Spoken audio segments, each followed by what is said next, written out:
What's up YouTube, Photoshoot here, and I'm back after taking a break for a couple of weeks.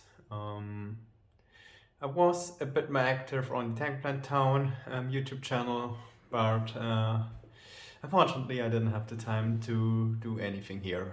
I hope this changes from now on, and I'm going to put out more videos on this channel as well. So for this month we got another deck profile, which is Nordic's.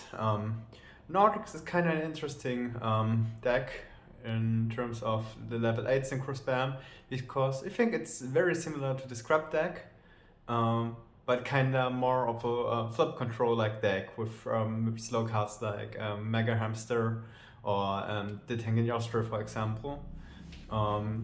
This deck even got a top at YCS Toronto, which was, I can't remember which player it was, but he topped this event and he played a version with Tour Guide and Blackluster Soldier. My version is going to be a bit different, and it's going to be a bit more control based with cards like Finding Ryo at 3, for example. So without further ado, let's get to the deck profile. Alright, now let's get to the deck profile. First you got the most important Nordic monster with Tengen Yostra. So what this card does is when it switches from a defense to attack position, you can special summon a Nordic from your deck, and when your opponent destroys one of your monsters by battle and sends it to the graveyard, you can special summon it. So this is your main card to get out your tuna or even your level 3 beast, which generates tokens. So you play this as a free off. And then, of course, the level 4 tuna, the gold faxer, which can be a cyber dragon if your opponent controls a synchro monster, which is kind of a niche effect, but you mainly want to summon this out of the deck with Tengen Yostra, and you don't want to draw this because it can be a break sometimes. Still run this at 3, and then you play this as a one-off. So this is the Nordic Beast, which generates you 2 Nordic tokens, which gives you the main access to your Nordic Synchro.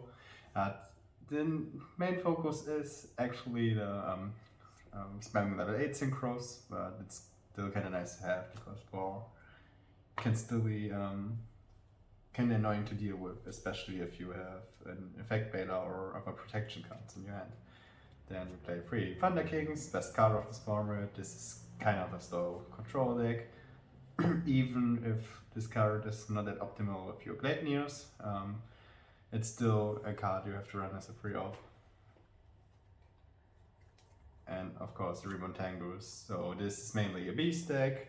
Tengu is not only great with your synchro plays, but also with cards like Horn of the Phantom Beast, and it synergizes very well with the deck. And also you run Pot of Everrise, so we all know from the Tengu Plant deck how strong Pot of Everrise is.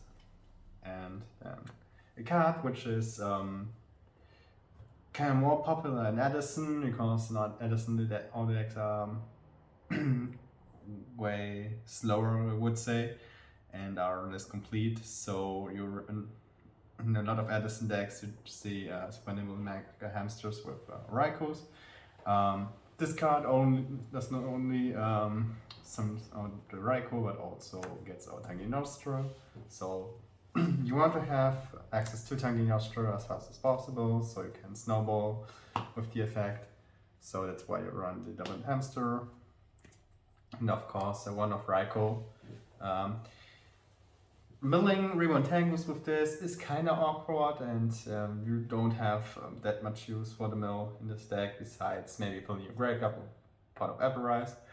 But the thing is, it's still a versatile removal card, which you can search out with your hamster, so you can play this as a one-off. And then only 2 effect beta, no maxi.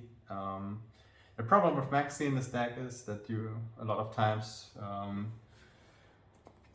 you could draw into cards that you just don't want to draw, like the Raikous, or let's say your Goldfax, or your other Nordic, or even multiple ribbon tankus. So it just you want to protect your cards or your setup because it's kind of slow with hamster or getting protecting tanky nostrils. So it's more important to negate something from your opponent because maxi draws are sometimes not that optimal.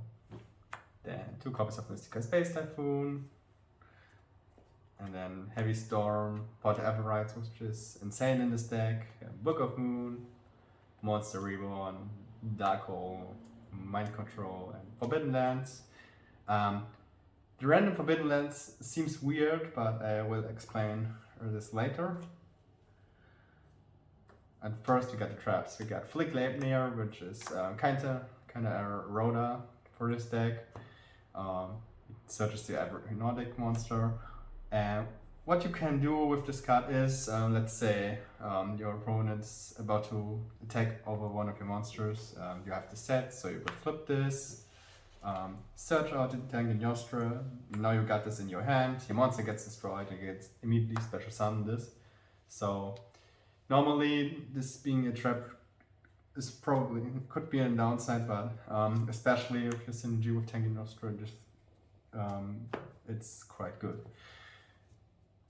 So then double bottomless trap hole, then 2 Horn of the Phantom Beast, and now that's the reason why I played a 3rd land. Because the thing is, I could also play 3 copies of Horn of the Phantom Beast, but what this card does is, Horn of the Phantom Beast does absolutely nothing with Thunder King Ryo, so it's sometimes great to protect one of your monsters, but this could also turn into a kind of pseudo Horn of the Phantom Beast with your Thunder King Ryo. So those 2 cards kind of have a similar spot or a similar purpose in what they both do. So I think it gives the deck a bit more of a versatility. So this is basically a free off, or you could say, even though it isn't. Then of course the best traps in there: Former, Warning, and Solemn Judgment. And of course a couple of the battle traps so we can protect our monsters, because our boards are sometimes very fragile, especially in the early stages of the game. So 1 Mirror Force, 1 Prison, and after deciding, I like to run both of them for versatility. But after deciding, when you play against a deck like TG Stun, for example, or a Chaos deck where it's not that optimal sometimes to fill the grave with your opponent with Chaos monsters, you could also replace this with the 2nd Dimensional Prison. So just to mention that, and Torrential Tribute. And now we get to the extra deck. First we got 4, which you can summon out quite a lot in this deck, even though it's more of a level 8 synchro-based deck. He's okay in this format, I guess.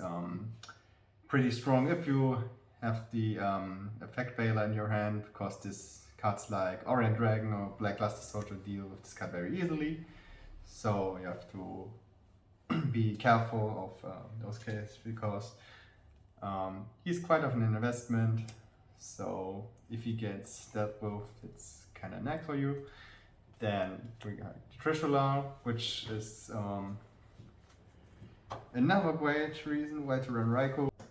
So if you get access to Tangy Nostra and have the Raikou, you could easily get in level 9 by switching Tangy Nostra to attack and getting the Gold Flux out. So the level 2 is quite useful there.